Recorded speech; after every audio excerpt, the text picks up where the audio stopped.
San Pío de Pietrelcina. Francesco Forgione nació en Pietrelcina en 1887.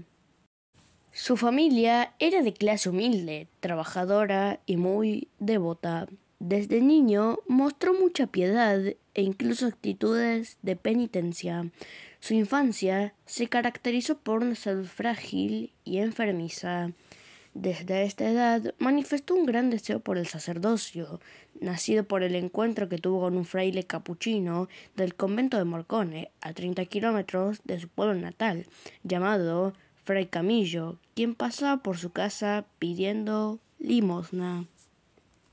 Su padre tuvo que emigrar a América para poder pagar los estudios del joven Francesco, en 1898 a Estados Unidos y en 1910 a Argentina. Desde su niñez sufrió lo que él llamaba encuentros demoníacos que lo acompañaron durante su vida. Amigos y vecinos testificaron que en más de una ocasión lo vieron pelear con lo que parecía su propia sombra. El 6 de enero de 1903, con 15 años, fue aceptado como novicio en el convento de Morcone. El maestro de novicios era el padre Tommaso da Monte Sant'Angelo, a quien el padre Pío recordaba como un poco severo, pero con un corazón de oro, muy bueno, comprensivo y lleno de caridad con los novicios. La vida en el noviciado era muy dura, llena de ayunos y mortificaciones que influyeron en el carácter y espíritu de los novicios. Los ayudaba a discernir si tenían verdadera vocación. En este periodo, las enfermedades que arrastraba desde niño fueron aumentando y permanecieron con él hasta el día de su muerte. El maestro de novicios testificó que Fray Pío fue siempre un novicio ejemplar, puntual en la observancia de la regla y nunca daba motivo para ser reprendido. El 22 de enero de 1904 terminó su noviciado y pronunció sus votos temporales.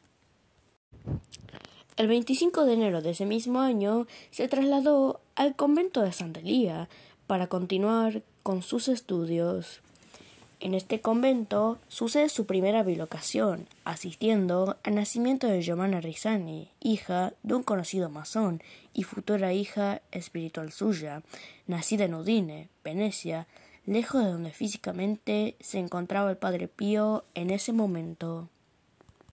El 27 de enero de 1907 hizo la profesión de sus votos solemnes. Ese mismo año fue trasladado al convento de Serra Capriola, ubicado a 15 kilómetros del mar, pero le perjudicó el clima y su salud decayó.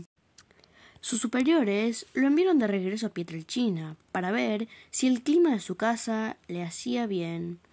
En esta época, la gente de su pueblo confiaba en él, pidiéndole consejo, y así Francesco empezó una dirección de almas. En 1908 regresó al convento, pero esta vez a Montefusco. En noviembre de ese año recibió las órdenes menores, portero, lector, exorcista, acólito y luego el subdiaconado. Toda esta época fue para él de mucha oración y estudio. El 10 de agosto de 1910 fue consagrado sacerdote en la catedral de Benevento, pero permaneció con su familia hasta 1916 por motivos de salud. Allí, en su pueblo natal, dijo haber recibido los estigmas. En septiembre de 1916 fue enviado al convento de San Giovanni Rotondo, donde vivió hasta su muerte. Durante la Primera Guerra Mundial sirvió en el cuerpo médico italiano. Sin duda alguna, lo que hizo más famoso al padre Pío fue el fenómeno de los estigmas, llamados pasionarios, por ser semejantes a los de Jesucristo en su pasión. Heridas en manos, pies, costado y hombro, dolorosas, aunque invisibles, entre 1911 y 1918, y luego visibles durante 50 años, de septiembre de 1918 hasta septiembre de 1968. Su sangre tenía al parecer perfume de flores, aroma asociado a la santidad. La noticia de que el padre Pío tenía los estigmas se extendió rápidamente. Muy pronto, miles de personas acudían a San Giovanni Rotondo para verle, besarle las manos, confesarse con él y asistir a sus misas. Se trató del primer sacerdote estigmatizado. Ante la fama del padre, la Santa Sede envió a investigar a una celebridad en materia de psicología, el sacerdote Agostino Gemelli, franciscano, doctor en medicina, fundador de la Universidad Católica de Milán y amigo de Pío XI. Cuando el padre Gemelli se fue de San Giovanni sin haber visto siquiera los estigmas, publicó un artículo en que afirmaba que estos eran de origen neurótico. El Santo Oficio se valió de la opinión de este psicólogo e hizo público un decreto que declaraba que no se constata la sobrenaturalidad de los hechos. El obispo de Volterra, Raffaello Rossi, carmelita, fue formalmente comisionado el 11 de junio de 1921 por el Santo Oficio para realizar una investigación canónica sobre el Padre Pío. Rossi inició su visita apostólica el 14 de junio en San Giovanni Rotondo con el interrogatorio de testigos, 2 sacerdotes diocesanos y 7 frailes. Después de 8 días de investigación, finalmente completó un informe benévolo que envió al Santo Oficio el 4 de octubre de 1921, fiesta de San Francisco de Asís. En dicho informe concluye: lo que me parece que se puede afirmar hoy, recapitulando, es que los estigmas en cuestión y examen no son ni obra del demonio, ni un grosero engaño, un fraude, el arte de un malicioso o un malvado. Y esto, si no estoy equivocado, puede ser hoy suficiente para tranquilizar a la suprema autoridad eclesiástica ante el caso de Padre Pío de Pietrelcina.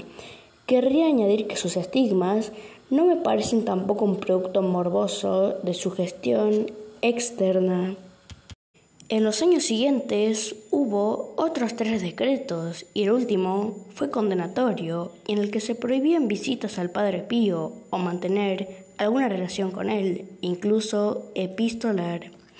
Como consecuencia, el Padre Pío pasó 10 años, de 1923 a 1993, aislado completamente del mundo exterior. A raíz de la Segunda Guerra Mundial, el padre fundó los grupos de oración del Padre Pío. Los grupos se multiplicaron por toda Italia y el mundo. A la muerte del padre, los grupos eran 726 y contaban con 68.000 miembros, y en marzo de 1976 pasaron de 1.400 grupos con más de 150.000 miembros. El 9 de enero de 1940, el Padre Pío reunió a 3 de sus grandes hijos espirituales y les propuso un proyecto al que él mismo se refirió como su obra más grande aquí en la tierra: la fundación de un hospital que habría de llamarse Casa Alivio del Sufrimiento. El 5 de mayo de 1956 se inauguró el hospital con la bendición del cardenal Lercaro y un inspirado discurso del Papa Pío XII. La finalidad del hospital es curar a los enfermos, tanto desde el punto de vista espiritual como físico. En 1940, el Padre Pío inició planes para abrir su hospital en San Giovanni Rotondo, que se llamaría la Casa Sollievo de la Sofferenza o Casa del Alivio del Sufrimiento. Barbara Ward, una humanitaria británica y periodista en misión en Italia, jugó un papel importante en la obtención de una subvención de $325.000 por parte del UNRWA, que quiere decir Socorro de las Naciones Unidas y Administración de Rehabilitación. El hospital abrió sus puertas en 1956. Con el fin de que el Padre Pío pudiera supervisar este proyecto directamente, en 1957, el Papa Pío XII le concedió la dispensa de su voto de pobreza.